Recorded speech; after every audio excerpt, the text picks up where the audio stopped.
Bismillahirrahmanirrahim. Assalamualaikum warahmatullahi wabarakatuh. Alhamdulillahillazi lahu ma fis samawati wa ma fil ardh wa lahul hamdu fil akhirah wa huwal hakimul khabir. Segala puji bagi Allah yang sudah memberikan kita kesehatan, kenikmatan sehingga kita dapat berkumpul dalam perkuliahan kita hari ini. Selawat dan salam, mari sama-sama kita curahkan kepada Rasulullah Sallallahu Alaihi Wasallam yang sudah bersusah payah membawa kita dari alam kebodohan ke alam yang penuh dengan ilmu pengetahuan. Seperti yang kita rasakan sekarang ini. Nah, selamat siang untuk kita semua. Saya ucapkan selamat bergabung dalam mata kuliah Ekonomi Makro Islam dan Pengantar Akuntansi. Oke. Perkenalkan, nama saya Agustinar yang insya Allah nantinya akan mendampingi adik-adik mahasiswa dalam mata kuliah Ekonomi Makro Islam dan Pengantar Akuntansi. Jadi hari ini saya akan membahas kontrak perkuliahan kita selama 1 semester ini. Jadi kontrak perkuliahan ini berlaku untuk mata kuliah Ekonomi Makro dan juga Pengantar Akuntansi. Kenapa saya gabung? Karena kontrak perkuliahannya itu sama untuk kedua mata kuliah ini. Jadi tolong diperhatikan baik-baik. Oke, langsung saja kita bahas kontrak perkuliahan kita. Nah, yang pertama sekali yang perlu kita bahas yaitu sistem perkuliahan. Nah, sistem perkuliahan kita pada semester ini nantinya akan kita padukan daring dan juga luring. Pastinya yang luring itu dengan memperhatikan prosedur kesehatan, gitu ya. Nggak selamanya daring dan juga nggak selamanya luring. Itu nanti akan kita diskusikan bersama. Nah, perkuliahan yang dilaksanakan secara daring nantinya akan menggunakan beberapa aplikasi. Ya, contohnya seperti WA Group. Nah, ini yang selama ini sering kita gunakan untuk forum diskusi. Kemudian kita juga nanti akan menggunakan YouTube, karena melalui YouTube ini nanti akan saya bagikan materi-materi tentang perkuliahan. Kemudian yang ketiga ada Edlink. Nah, kita juga akan menggunakan Edlink ini. Gitu. Untuk perkuliahan luring, nantinya kita akan melakukan perkuliahan dengan mengikuti prosedur kesehatan yang ada, yang sudah ditetapkan oleh pemerintah. Itu pastinya nanti kita banyak berdiskusi juga di dalam perkuliahan. Nah, sistem perkuliahan untuk mahasiswa ini pastinya berjalan dua arah, nggak satu arah aja, nggak dari dosen aja, tetapi juga dari mahasiswa juga. Nah, di sini mahasiswa dituntut untuk banyak membaca berbagai referensi ataupun isu-isu terkini, karena nanti kita akan melakukan diskusi aktif gitu. Jadi adik-adik harus rajin-rajin membaca literatur ataupun isu-isu terkini. Nanti akan kita diskusikan di grup ataupun di kelas. Jadi dosen lebih kepada mengarahkan mahasiswa dan juga memberikan materi sesuai dengan mata kuliah yang diampu. Jadi nanti prakteknya lebih kepada mahasiswanya. Jadi di sini kita nanti insya Allah akan menerapkan sistem teori dan juga praktek. Kita usahakan semaksimal mungkin. Nah, kemudian yang kedua yaitu penilaian. Karena ini yang sering ditanyakan oleh mahasiswa. Bagaimana sih proses penilaian ataupun bagaimana sih prosedur penilaian dalam mata kuliah Ekonomi Makro Islam dan juga Pengantar Akuntansi. Oke, untuk proses penilaian ataupun prosedur penilaian di sini kita ada 6 komposisi penilaian yang akan kita gunakan. Ya, yang pertama ada kehadiran, dan kehadiran itu 10%, kemudian perilaku 10%, tugas individu 20%, diskusi aktif ataupun keaktifan kelas 10%, ujian tengah semester ataupun midterm yaitu 20%, dan juga ujian akhir semester beserta dengan resume ataupun review materi itu 30%. Oke, untuk penilaian kita akan bahas secara detail supaya nanti tidak ada yang kecewa. Ya, karena ini yang sering ditanyakan oleh mahasiswa. Nah, untuk penilaian ini kita menggunakan 6 komposisi penilaian. Ingat ya, 6 komposisi penilaian. Jadi adik-adik semua nanti boleh penuhi ke-6 ini supaya mendapatkan nilai maksimal. Oke, kita bahas satu persatu tentang komposisi penilaian. Karena dari komposisi penilaian ini nanti akan menggambarkan prosedur perkuliahan kita selama 1 semester ini. Pertama, ada kehadiran tadi. Nah, kehadiran itu tadi kan 10%. Nah, bagaimana kehadiran ini baru bisa dikatakan 10%? Dia pastinya harus memenuhi ketentuan-ketentuan. Nah, ada 3 ketentuan untuk kehadiran. Yang pertama, mahasiswa wajib berada di ruangan kuliah, baik itu daring maupun luring, 15 menit dari waktu kuliah yang dijadwalkan. Itu paling lambat ya, paling lambat 15 menit dari waktu yang dijadwalkan.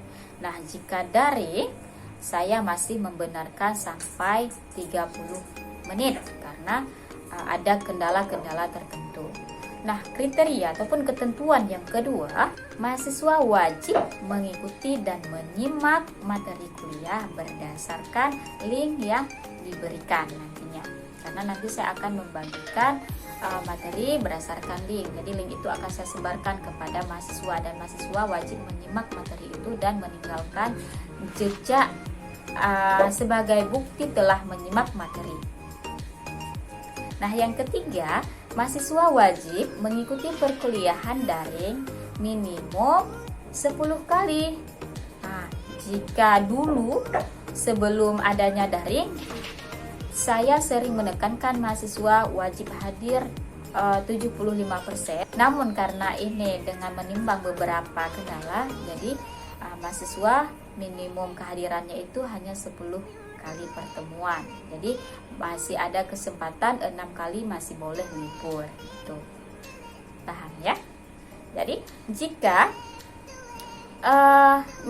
kehadirannya itu di bawah 10 kali, ya di bawah 10 kali ataupun alpanya itu lebih dari 6 kali, maka mohon maaf sebesar-besarnya saya tidak akan bisa memberikan kesempatan kepada mahasiswa itu untuk mengikuti ujian.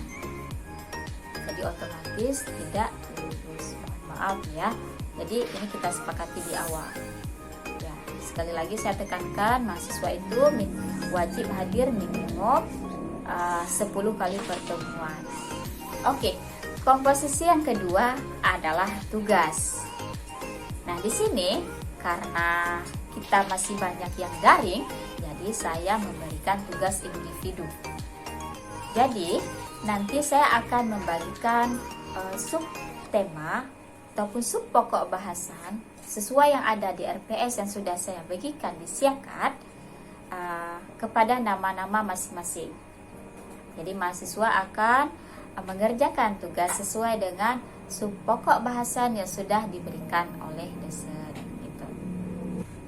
Kemudian tugas itu disusun dalam bentuk makalah dan juga PowerPoint untuk dipresentasikan melalui video, ataupun jika nanti kita menggunakan Edlink Zoom meeting, maka tugas tersebut akan dipresentasikan di Zoom tersebut. Dan jika nanti kita akan kuliah luring secara tatap muka, maka tugas itu akan dipresentasikan di depan kelas seperti biasa. Selanjutnya, tugas ini wajib dikumpulkan 2 hari sebelum jadwal perkuliahan. Oke, tadi mahasiswa wajib mengumpulkan tugas 2 hari sebelum jadwal perkuliahan. Selanjutnya, nanti kita juga akan mengangkat satu moderator yang akan mendampingi pemateri untuk menyampaikan materinya. Jadi kita pilih aja nanti supaya kelas itu lebih tertata rapi, lebih terstruktur. Oke, yang terakhir untuk penugasan ini yang paling wajib untuk diketahui adalah mahasiswa harus menghindari plagiat.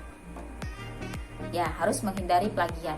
Jadi jika nanti ada tugas yang memplagiasi milik orang lain, mohon maaf, saya tidak bisa terima. Otomatis tugas itu bakalan gagal.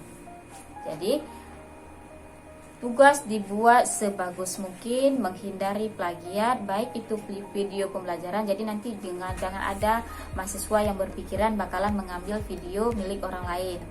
Itu sangat tidak dibenarkan. Jadi buat sendiri videonya. Begitu juga materi. Ambil dari mana, buat citasinya, buat footnote-nya. Jadi untuk prosedur penugasan nanti akan saya bicarakan lagi di grup, akan kita diskusikan bersama di grup. Oke, yang ketiga, dalam komposisi penilaian ada diskusi. Nah, diskusi ini yang adalah keaktifan dalam berdiskusi, keaktifan dalam memberikan pertanyaan, memberikan tanggapan, memberikan komentar pada link yang saya bagikan.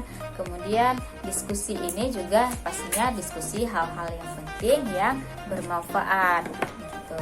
Karena nggak semuanya bisa didiskusikan dalam grup. Nah, misalkan seperti banyak candaan, banyak gurauan ataupun lain sebagainya. Jika memang nanti adik-adik mau diskusi seperti itu, boleh kita buatkan grup secara terpisah. Namun untuk mata kuliah ini kita fokus dengan materi ini, walaupun nggak setegang yang biasanya. Kita bisa rileks, kita bisa santai, namun tetap harus serius gitu ya. Dan merespon serta menyimak video yang dibagikan sebagai materi perkuliahan. Jadi nanti ketika saya memberikan link materi, adik-adik boleh komentar dengan komentar yang positif. Jika ingin ditanyakan, boleh buat pertanyaannya, nanti akan kita diskusikan bersama. Paham ya? Oke, komposisi yang keempat. Nah, komposisi yang keempat itu ada perilaku. Ingat ya adik-adik, perilaku ini sangat menentukan nilai adik-adik ataupun jenjang karir ke depan. Jadi tolong berperilakulah dengan baik, kedepankan etika, kedepankan sopan santun. Karena apa? Kalau berbicara tentang ilmu itu bisa kita peroleh dari mana saja zaman sekarang. Google lengkap menyediakan apa yang kita butuhkan ada. Begitu juga YouTube dan lain sebagainya. Semua ada. Apa yang kita butuhkan ada. Namun jika perilaku itu tidak baik, tidak ada artinya sama sekali. Maka dari itu untuk mata kuliah saya sangat menekankan mahasiswa itu wajib berperilaku yang baik. Jika ingin berdiskusi, lihat bagaimana tata cara berdiskusi yang baik, kemudian bagaimana berperilaku yang baik, bagaimana mengedepankan sopan santun. Semuanya harus berdasarkan etika yang baik. Walaupun di penilaian itu saya buat hanya 10%, namun ini menjadi penentu.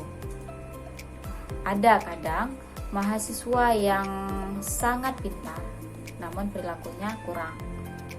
Nah, dengan itu mohon maaf kalau untuk mata kuliah yang saya ampu, saya tidak bisa memberikan nilai yang maksimal, walaupun kecerdasannya itu di atas rata-rata. Karena bagi saya perilaku itu sangat menentukan. Gitu ya. Nah, kemudian dari perilaku ini juga kita nanti akan melihat bagaimana dia berpenampilan. Jadi Jadi berpenampilanlah yang sopan dan rapi pastinya. Jikapun kita daring, tetap lihat bagaimana cara berpenampilan yang baik. Bagi wanita harap tutup aurat, juga dengan bagi yang pria. Jadi berpenampilan yang sopan ini juga harus diperhatikan dengan baik. Kemudian tidak diperkenankan menyalakan notifikasi suara dari alat komunikasi jika kita sedang menyampaikan materi.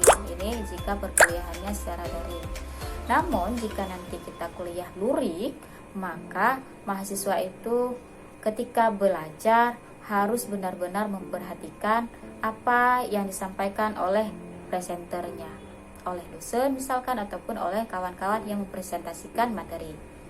Jangan nanti kawan asik menyampaikan materi, tapi kita asik dengan gadget, HP, ataupun kesibukan-kesibukan yang lain. Ya, kita hargai kawan. Gitu ya, paham? Komposisi yang ke-5 dan 6 ada ujian tengah semester dan ujian akhir semester. Nah, untuk UTS, insya Allah UTS ini akan dilaksanakan pada pertemuan ke-8. Kita usahakan tepat waktu. Sedangkan UAS akan dilaksanakan pada pertemuan ke-16. Jadi materi yang diujikan, yang akan diujikan pada saat UTS dan juga UAS adalah materi yang telah dibahas sebelumnya. Nah, ya, insya Allah saya akan berkomitmen dengan materi yang sudah kita pelajari. Gak mungkin nanti keluar soal yang isinya itu sesuatu yang belum pernah kita pelajari gitu. Jadi jika ada yang menanyakan apa kisi-kisinya, pastinya apa yang sudah kita pelajari. UTS ataupun UAS ini dilaksanakan sesudah mahasiswa mengumpulkan tugas review ataupun tugas resumenya. Kemudian bagi mahasiswa yang kehadirannya di bawah 10%, 10 kali pertemuan tadi, maka dia tidak dibenarkan untuk mengikuti ujian. Jadi syarat mengikuti ujian, kehadiran harus 10%, 10 kali pertemuan minimal, kumpul resum. Ketika ujian nanti sangat tidak dibenarkan melihat jawaban dari orang lain ataupun melakukan plagiat, itu sangat tidak dibenarkan. Jadi kerja sendiri-sendiri. Nah, selama daring, saya sering membuat ujian melalui Google Form. Insya Allah nanti ujian kita salah satunya juga akan melalui Google Form. Ya, itu lebih memudahkan adik-adik dan juga lebih memudahkan saya tentunya. Oke, bagaimana semuanya? Mudah-mudahan paham ya. Jika nanti ada yang ingin didiskusikan, ada yang belum paham, silahkan tanyakan di grup, maka akan kita diskusikan lebih dalam lagi.